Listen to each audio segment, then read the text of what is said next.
Are there any books that you think everyone should read?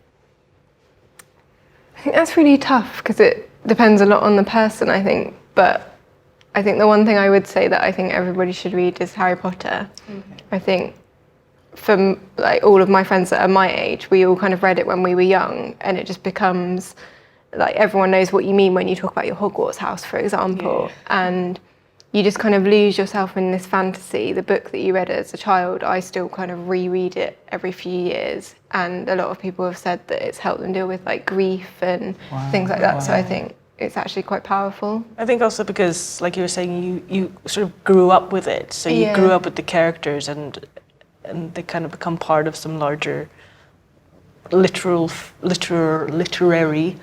family. Yeah. And everybody knows what everybody else is talking about. Mm-hmm. Yeah. But then having said that, I've never read it. I've never seen the films. Now I'm shocked. And then when people are talking about it in the office or when I'm out, I haven't got a clue what they're talking about. And I feel a little bit out of it. And maybe I should read it. You should.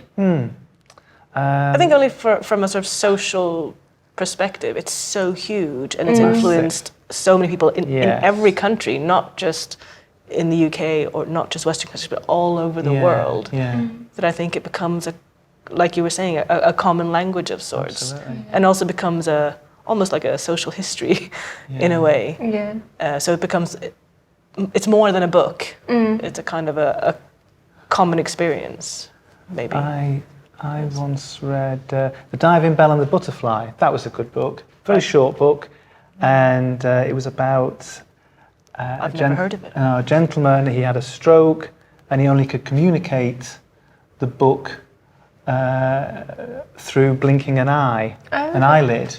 Oh, right. Okay. And it was quite a moving thing to read, but also uplifting as well at the same time. I definitely recommend it. Things like that are great because it's learning about other people's experiences and kind of finding empathy or just experiencing, oh my goodness, this has happened to someone. Yeah. Because I read a great book recently by Dolly Alderton just about her life and her growing up and things, and just it's kind of like a real celebration of like female friendship, and I just wanted to recommend it to all my friends. What period was that set in then? It's present day, so it's about her growing up. It's called Everything I Know About Love.